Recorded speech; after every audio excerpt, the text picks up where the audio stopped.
Greetings, programs, and welcome to a special episode of the Awesome Friday podcast. My name is Matthew, and I'm here speaking with Emerson Moore, writer-director of Escape the Field, a new film released on demand now. Here's a listen to the trailer.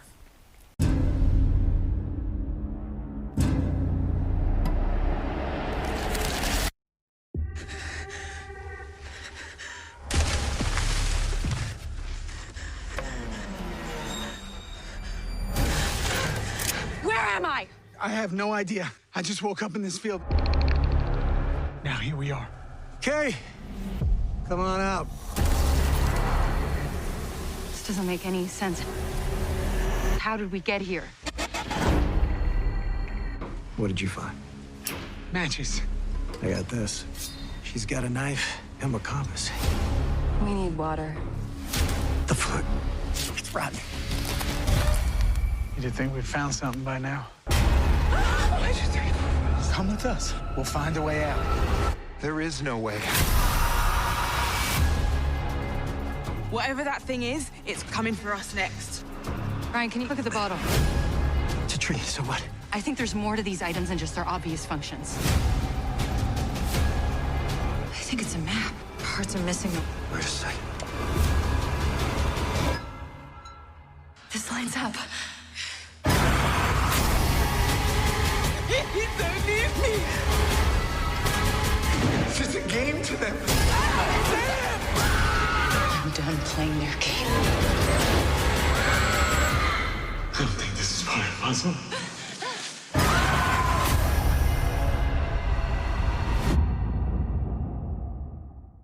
I had the chance to sit down with Emerson via Zoom to speak about the film and his experiences making it, and here now is that interview. I hope you enjoy it. Let's just jump in. Good morning, Emerson. How are you today? I'm good. How are you? Good. Thank you so much for your time. How's it Nice going to so meet- far? It's going great. It's going Excellent.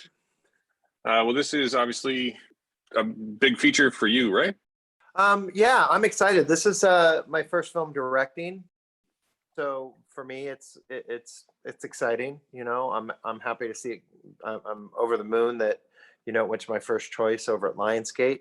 So all the way around, excited. Previous to this, I've produced a few films and production managed, supervised, that kind of thing. Right. So first time in the big chair. First time in the big chair. First time answering all the questions. And how has that experience been for you compared to your prior producing and production experience?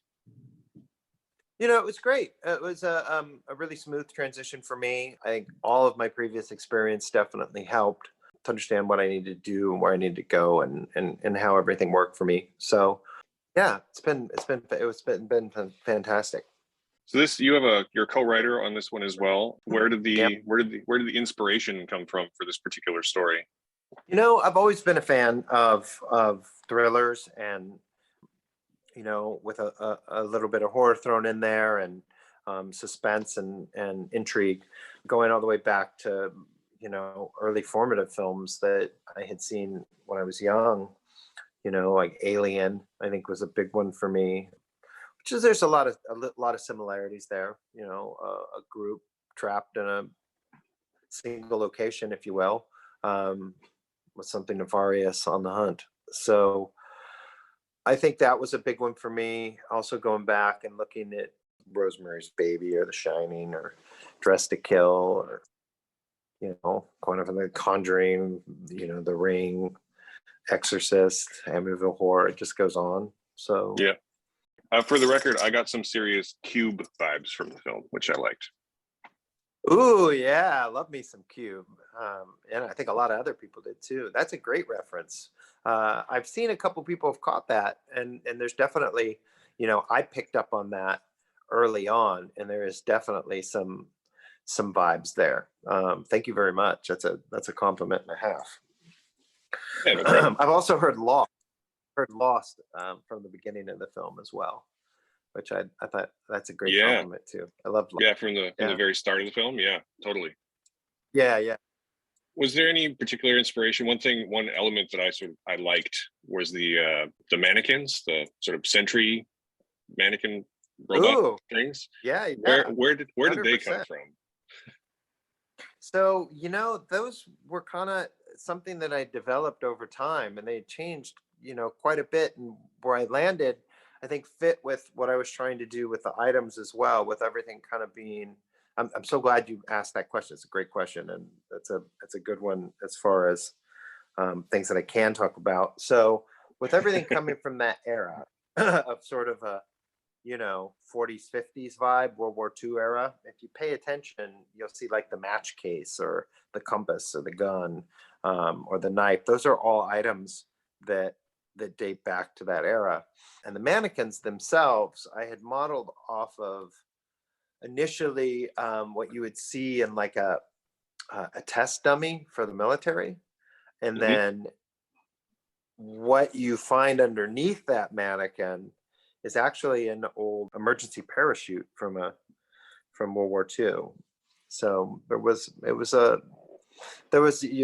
interesting you picked up on that, but yeah, so you'd also see that and the different things that are discovered down the line through the film on the mannequins as well. We're all inspired from that same era, but that's where the inspiration for the humanoids came from. It's so interesting. And was there, I don't want to give away too much about the movie, but obviously, everyone wakes up and everyone has a certain item, and you've already said that each item is inspired by that era. Was there any particular item? Was there any particular inspiration for the specific items? Well, they all kind of, they all work together to solve the puzzle, if you will. You see it, how it all works throughout the film, and what each may or may not mean or what they do. So that was the main thing, trying to figure out how everything would fit, and work together. And I think that's where it kind of ended up with them. Our characters figure that out as well, and they understand that, hey, maybe there's more to this than meets the eye. Right. So again, not to give too much away, but obviously in the film, they all wake up, they'll have an item, and there's a puzzle to solve, or multiple puzzles to solve. And without spoiling anything, how did you how did you work the puzzles? Like, did you start at the beginning and just like see where it took you, or did you start at the end and work back, or something else? Oh yeah, so the big way that I work that aspect of the film visually, because in the end, you really have to understand how it's going to look. So the big way that I worked everything out, all the way down to like the grids and the fence lines, etc., was I had mapped everything out physically so that it made sense, and you could see how it would operate if you were, a bird's eye view of this situation. So that was the big way of how I made everything work and how I all fit it together. So that was taken into account. We would know where they were at on this map at all times. And, went down to how far people can travel walking through a cornfield. So, that was kind of the trick. Yeah. It turns out that's a long way too. You can walk a long way in a cornfield. It is. Yeah, it is. You can go a bit, but it also depends. Are you on a path? Are you cutting through the corn? There's different things. It's no fun. I'll tell you that much. Yeah. It's definitely no fun, like being in the rows, if you will. I enjoyed the movie. What I guess my next question is a little bit open-ended, but obviously you're doing press all day, and I'm sure you've done a bunch already and have a bunch more to come. So what's something so far that people are not asking you about, but that you kind of wish they would? Oh boy, there's a fun question. That is an open-ended question. I think something I can touch on was, the challenge that we were shooting during the pandemic was something that I have spoke about, and shooting with a smaller crew and doing these different things that were all affected by the pandemic. Those aspects were tough, but also we made do. And something that was interesting that happened during that time, and what the outcome of shooting during, through those challenges was the dynamic that happened between the cast and crew, and everyone becoming very close. It was interesting, everyone knew each other by name. We spent a lot of time together. between our hotel and set, it was kind of the only places we could go. We had a great hotel, which had kitchens and everything. So, we'd make dinners, or we had a barbecue out back, and we'd hang out and watch movies on our days off. We would do different things together. And that bonding was really unique and different on this film, different than any other film I've ever been on. We all still talk to each other to this day, and it's been a minute since we shot. So I think that's the big thing, was just that familial aspect that came out of shooting during that time. I haven't spoken much about that, but it's great. I think you guys shot like basically peak 2022 or 2020 COVID, I think, right? Like September, October. Right, September. Yeah, September of 2020. That's a fact. Yes, you must have been like basically just bubbled together, like the rest of us. Yeah. So we got there. We had a couple weeks, prior to shooting, that we had to rehearse, which was wonderful. Having that was a big win for me. Yeah, that was really it. It was a journey, that's for sure. And then the challenges even finishing were there as well. We had to find windows. I'd finished over in England at Lip Sync and done all of my coloring and sound mix over there. So we had to wait for a window where I could fly back and forth to do that work. So it was a challenge, to say the least, but I wouldn't change anything about it. It was a lot of fun. Nice. Just switching gears slightly, but so I enjoyed everyone who was cast in the film as well. How did you connect with everyone? Was it just open calls, or did you write with people in mind, or?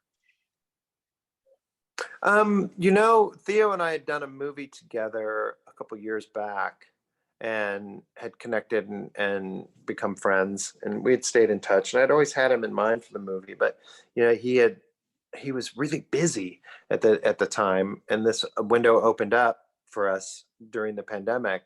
So we were able to get together, and Shane's with the same representation, and we were all connected, and Shane and I got on the phone after he had read the script, and we connected immediately, and he knew exactly what I was trying to do, and he's a fan of the genre, and he came on board quickly. And then, gosh, the moment that I spoke with Jordan, I knew she was Sam within 5 minutes of speaking with her on a FaceTime call.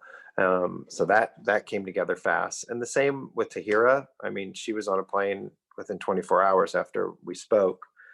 And Julian and Elena was the same deal. I just got really lucky that I found this group who were all just, drawn to the material and, were as excited as I was to get into it. And got on a plane during that time.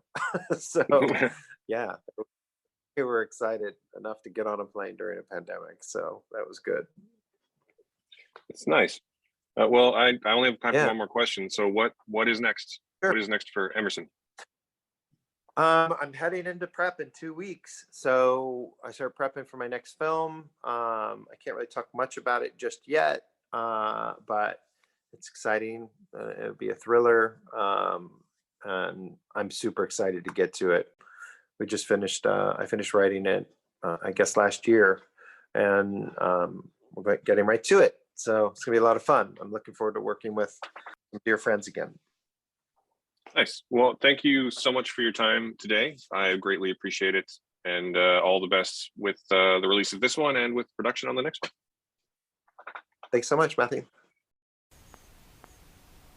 Escape the Field is available on demand and in select theaters now. You can find streaming links to it, powered by Just Watch, in the show notes for this episode. I'd like to take this opportunity to again thank everyone for listening. If you've liked what you've heard, you can support us by giving us a 5-star review on your podcasting platform of choice, or a subscription. Or if you'd like to support us more directly, we do have a Patreon, which is also linked in the show notes. We produce this, and by we, I mean me, on the unceded lands of the Musqueam, Tsleil-Waututh, and Squamish nations. And thank you for joining us on this awesome Friday.